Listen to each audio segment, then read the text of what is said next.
TWAGAA presents the podcast on the anthology, The Mariners Chronicles, written by 30 mariners with unique and interesting stories from the sea. Imagine, right now, a massive 85,000-ton machine. A structure as long as a skyscraper, built out of thick steel, powered by an engine generating over 20,000 horsepower. Yeah, an absolute titan of modern engineering. Right. Exactly. It's unstoppable. But now, imagine that entire behemoth being completely brought to its knees by just like a few drops of clear water. It sounds like a bad joke, honestly. But in January of 1993, that exact scenario played out in the North Atlantic. Yeah, you're talking about the MT Brayer, right? I was actually looking at that account earlier. Mm-hmm. So this 23-year-old fourth engineer, he goes to draw a routine sample from the diesel settling tank. And instead of fuel, he finds this slug of cold, clear water. Which is pretty much the last thing you want to see. Oh, absolutely. And the cascade of failures that follows is just terrifying. Anyway, welcome to this custom deep dive tailored specifically for you. Today we're opening up an incredible source. It's a newly published 2026 anthology called The Mariners Chronicles. And just to be clear for everyone listening, this isn't some dry technical operations manual. No, not at all. It's far from it. This is a collection of lived, visceral experiences written by the maritime professionals themselves. You know, the people who quietly, kind of invisibly run the global arteries of trade. Yeah, the invisible workforce. Yeah. And our mission today is to take you way beyond that romanticized idea of sailing. We're skipping the beautiful sunsets and the salt spray. Right, getting into the real grit of it. Exactly. Yeah. We're going to explore the actual psychology of the modern mariner. How do they handle the terrifying indifference of nature? You know, how do they cope with bizarre human errors or navigate modern geopolitical warfare? And ultimately, how they reinvent themselves when the voyage finally ends. Yes. Okay, let's unpack this, starting with that chilling story of the MT Brayer you just mentioned. Right, so set the scene. The ship is caught in a force 10 gale. Which is massive. Oh, yeah. The sea state is violently unpredictable, and the vessel is rolling 30 degrees, maybe even more. 30 degrees. It's a miracle you can even stand upright. Which means the heavy fuel oil in the tanks is becoming a massive problem, right? Exactly. Because the boiler wouldn't fire, the heavy fuel oil was rapidly cooling and turning into this thick sludge, so they had to switch the main engine and the generators to the diesel supply just to keep the ship alive. But as we know, that diesel tank was contaminated with water. Yeah, and water fundamentally does not burn. So when that contaminated fuel hits the combustion chamber, the mighty Sulzer main engine, literally the beating heart of the ship, it simply coughs and dies. Wow. And the generators follow right after. So the ship is just plunged into total darkness, completely at the mercy of the storm, drifting toward the jagged rocks of the Shetland Islands. Yeah. But I have to push back here, though. Sure. Because these ships, they pass rigorous safety inspections, right? Yeah. They follow incredibly strict protocols. We have redundant systems for our redundant systems. Yeah. How does a modern technological marvel just die like that? Well, what's fascinating here is that it comes down to a lethal combination of systemic fragility and fluid dynamics. Okay, unpack that a bit. We build these massive, complex structures and assume their sheer scale makes them invincible. But the investigation into the Brayer suggested that water likely entered the fuel tanks because some loose steel pipes on the deck had actually smashed into an air vent during the storm. Wait, really? So it just created a fracture? Exactly. It cracked the vent. So a few unsecured pipes on deck effectively doomed an 85,000-ton ship. Yeah, the pipes were the catalyst, but the physics of the storm did the rest. Because normally, water is heavier than diesel. Right, it sinks to the bottom. Exactly. If water gets into a fuel tank, it settles at the bottom where it can just be drained off safely. But because the ship was rolling so violently in that force 10 gale, the water and the diesel couldn't separate. Oh, man. They were being emulsified, like shaking up a bottle of vinaigrette dressing. That's a great analogy. It was a massive, terrifying cocktail shaker. The water remained suspended in the fuel, completely bypassing the ship's purifiers. Yeah. And the lesson the young engineer takes from this is profound, and it's something you, listening right now, should really internalize. Yeah, it's a heavy realization. He realizes that the sea is not cruel. It is simply indifferent, which is, honestly, much worse. Yeah, because cruelty implies intention, Indifference just means you don't matter at all. Exactly. All our technology, our safety protocols, our engineering confidence, it's all incredibly fragile when the ocean decides to assert its physical reality. As the engineer writes in his account, survival is grace, not achievement. Wow. That line literally gave me goosebumps. I mean, think about the systems in your own life right now. Yeah, the everyday things. The routines, the technologies, the safety nets that feel completely indestructible until a single tiny point of failure exposes just how fragile the whole setup really is. It completely strips away the illusion of control. It does. Yeah. And, when perfectly engineered systems can fail due to a single cracked pipe, what happens to the human mind when the operations manual runs out of answers? Like when engineering and rational procedures completely fail, we get weird. Oh, we definitely pivot from the rationale to the spiritual. There's this incredible account in the anthology of a coastal vessel where absolutely everything is falling apart. Yes, it is my absolute favorite story in this entire collection. Chapter 8, The Marine Puja. So good. The boiler, the ballast pumps, the radar, it's all a total disaster. Like, right ship vetting would have an absolute stroke looking at this vessel. The crew's official messages to the corporate office, they all literally start with the phrase, regret to inform. Yeah, very good sign. Right, okay. So what is the corporate office's brilliant strategic solution to this massive cascade of mechanical failures? They send a pandit, a priest, aboard to perform a puja. The cognitive dissonance of this moment is just fascinating. You have these highly trained marine engineers, people whose entire careers are based on strict thermodynamic principles, standing around watching a priest apply sandalwood paste and kumkum to a radar screen. It's hilarious. Then he goes down to the engine room and blesses the main engine starting levers, the earth fault meter, though he wisely refuses to go near the leaking main steam stop valve on the boiler. Right, because it's physically way too hot. Yeah. He just hands the paste to the chief engineer and says, you do it. But the grand finale of this ritual is what really highlights that bizarre intersection of faith and physics. No, the coconut. Yes. The pandit goes all the way up to the bow to appease Varun Devta, the god of water. He takes a coconut, chants a long mantra, and smashes the coconut onto the massive steel anchor chain. And immediately, like spontaneously, the port anchor just drops right into the sea, all by itself. The crew is completely stunned. They assume it's some sort of immediate divine retribution. Okay, I know the source material mentions the D-shackle holding the anchor was fractured, Yeah. but I need you to explain this to me. Yeah. Because how does a piece of fruit shear solid marine-grade steel? Well, it wasn't the fruit, obviously. It was severe metallurgical fatigue. Okay. The D-shackle is this critical link securing that massive weight. Over time, it's subjected to an intense cycle of stress. You have constant tension, galvanic corrosion from the salt water, and microfissures from just slamming against the hull. So it was already weakened. Exactly. The shackle was already 50% fractured. It was literally hanging by a thread of compromised steel.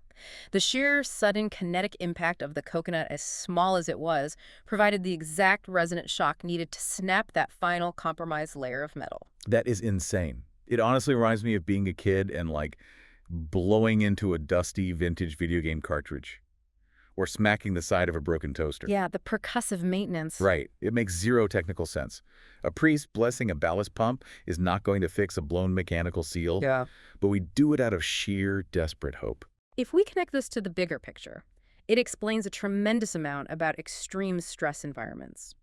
You might wonder why senior captains and chief engineers turn to superstition. Yeah, these highly rational people. Right. It's because when rational control is completely exhausted, when you've turned every wrench, followed every protocol, and the ship is still failing, humans instinctively seek the irrational. Because it restores a sense of psychological safety. Exactly. It gives you back your agency. It's a coping mechanism for the unbearable weight of helplessness. You need to feel like you're doing something, even if that something completely defies the laws of physics. Yeah, that makes total sense. But as this anthology points out, the sea itself and aging machinery, those are ancient, familiar threats. The modern mariner is now dealing with a totally new breed of danger. The front lines of geopolitics. Right. And before we get into this next piece of source material, I want to be absolutely clear to you listening right now. We are entirely impartial here. We're not taking any political sides regarding the conflict in the Red Sea. Absolutely not. Our focus is strictly on recounting the factual events exactly as they were experienced by the civilian crew on the deck, as detailed in our sources. That is a vital distinction to make. These crews aren't combatants, they are merchant mariners. Right. So the year is 2024. It's February, aboard the MT Pioneer. Second engineer Oppie is in the smoke room. He's just finished a satellite call with his wife and is heading down the alleyway to his cabin. And suddenly, there is a deafening, thundering blast that shakes the entire massive structure of the ship. Terrifying. The master gets on the PA system and shouts, "Code Red, proceed to the Citadel." So the crew executes their anti-piracy and attack protocols, rushing to secure themselves behind reinforced steel. Yeah, Abby and the chief officer, Matthew, they manage to secure the crew in the Citadel, but then they have to emerge to investigate the actual damage. And what they find is chilling. A Houthi UAV, an explosive drone, had struck their ship. A direct hit. But the drone hit the port side, striking the 9mm steel plating of the freshwater tank. Now, I have to push back on this. Okay, what? We're talking about a military-grade explosive UAV. Are we really supposed to believe a tank of drinking water just brushed it off? Well, it didn't brush it off. It effectively weaponized the water against the explosion. Wait, how does that work? When a shaped charge detonates against a steel bulkhead, it creates an intense fireball and a highly concentrated jet of kinetic energy. But because that tank was completely full of fresh water, the blast created a phenomenon known as hydrostatic shock. So the water didn't just, leak out of a hole, it exploded outward. Exactly. A violent, outward kinetic expansion of water. That sudden wall of water did two things simultaneously. It caused rapid thermal cooling, quenching the heat of the blast, and it created an immediate oxygen starvation zone. Oh, wow. Yeah, the explosion was smothered in milliseconds by the very force it unleashed. That is a literal millimeter-perfect stroke of luck. Yeah. If that drone had hit just 2 frames forward, it would have struck the fuel oil storage tank. Complete disaster. And if it had hit 2 frames aft, it would have crippled the steering gear or the propeller. Just incredible. This raises an important question, though. Who exactly is the modern merchant mariner? Yeah, it's a profound identity crisis, isn't it? It really is. Traditionally, mariners are civilians managing global commerce. They transport the grain, the oil, the electronics that keep the world economy running. Right, they're not soldiers. Yet today, they are routinely forced to navigate through active war zones. They are expected to execute military-grade crisis responses. I mean, they have armed guards on board, they run anti-piracy drills, they hide in citadels. Yeah. They are civilians bearing the psychological and physical risks of soldiers just to deliver cargo. And when they are out there in the abyss, whether they are facing a military drone, a Force 10 gale, or a fractured anchor who is actually listening if they call for help. That's where we have to shift our perspective, from the chaos of the ocean to the quiet rooms on the shore, thousands of miles away from the waves. Yes, exactly.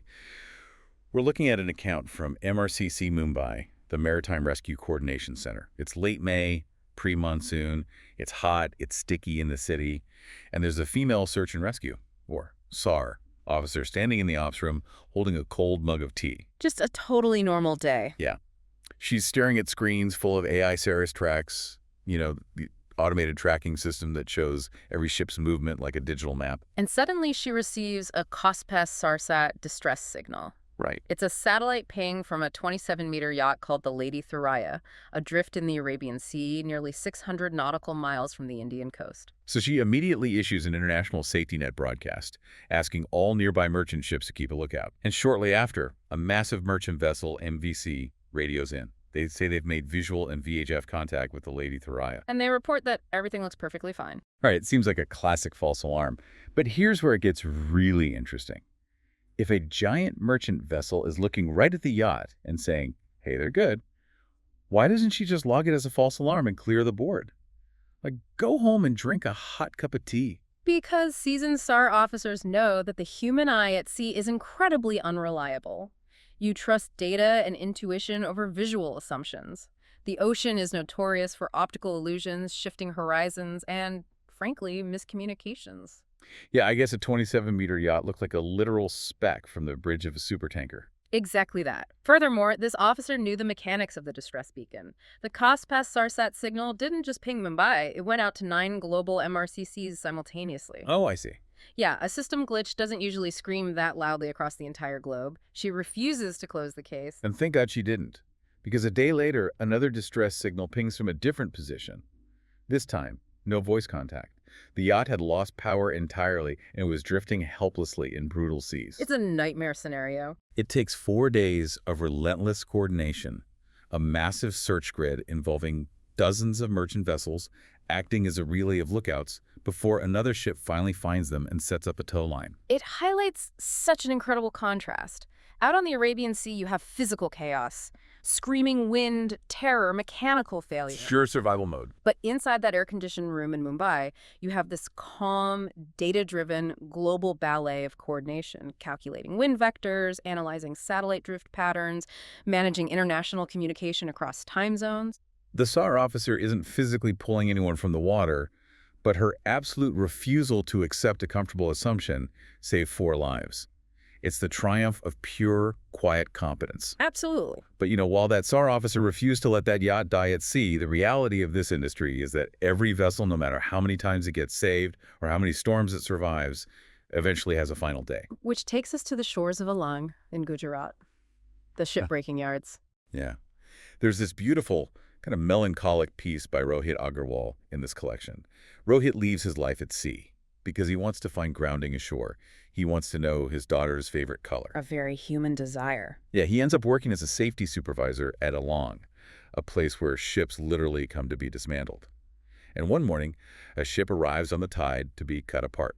It's the MV Wisdom, a ship he actually used to sail on as a deck cadet and third mate. The emotional weight of that reunion is heavy. He boards this dying ship, walking the exact same alleyways he did as a young man. Right.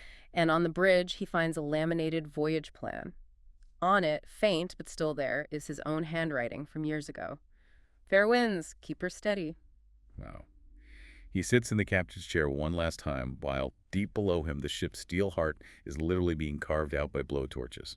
It sounds like a tragedy, like a funeral for a titan. But you look at it differently, don't you? What is the actual mechanism of shipbreaking? Well, it isn't destruction at all. It is the ultimate act of industrial reincarnation. The Wisdom doesn't just disappear. Her massive steel hull is melted down in furnaces to become girders for new bridges. Oh, I love that. And the heavy teak wood from her bridge that Rohit used to lovingly polish, it's sold in the local markets to a carpenter to become the doors of a temple. It's seen sunsets off Madagascar, Rohit tells the carpenter. And the carpenter smiles and says, now it'll see prayers. The physical soul of the ship disperses and becomes part of the world anew. And it's a perfect metaphor for the sailor himself. Rohit didn't destroy his past identity when he came ashore. He recycled it. Yeah. He took the resilience, the discipline, the leadership he learned at sea and applied it to a completely new phase of life. He learned to read the silent stories written in welds and ware. Knowledge and experience are never wasted if you understand how to forge them into your next chapter. Which brings me right to you, listening to this. Think about your own life. How do you reinvent yourself when a major defining chapter of your life closes?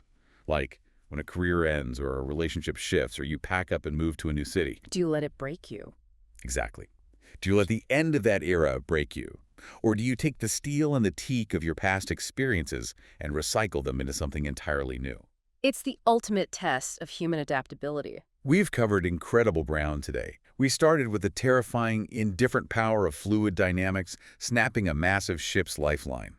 We looked at the hilarious, desperate psychological superstitions humans invent to cope with powerlessness. Or the coconut on the anchor chain. Right. We navigated the explosive physics of geopolitical realities, forcing civilians into war zones, and the quiet, data-driven heroes trusting their intuition over optical illusions. And finally, we witnessed the beautiful rebirth of steel and souls on the beaches of Alang. It has been a complex journey, and I want to leave you with one final thought to mull over, drawn from the preface of the anthology itself. The author notes that stories are the very foundation of civilization. Okay. Long before laws were codified, humanity gathered around fires to share tales of survival, engineering, and the unknown. If a sailor's ultimate legacy is the stories they leave behind, what does the logbook of your own life look like right now? That is a brilliant question. When the voyage of your current phase inevitably ends, what kind of stories are your daily actions steering you toward? Are they stories of resilience, of quiet competence, of reinvention? Because in the end, the sea takes the steel, but the stories are the only things that remain. We opened this deep dive talking about a few drops of water bringing down a titan. The ocean may be indifferent, but the meaning we made from it is entirely in our hands. Thank you for joining us on this deep dive, custom tailored just for you. Yeah. Keep adding to that logbook, and we'll see you next time.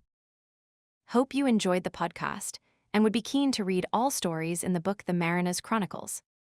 You may order a copy of the book directly from the publisher's site, TWAGAA.com, or from Amazon.com. Thank you for listening.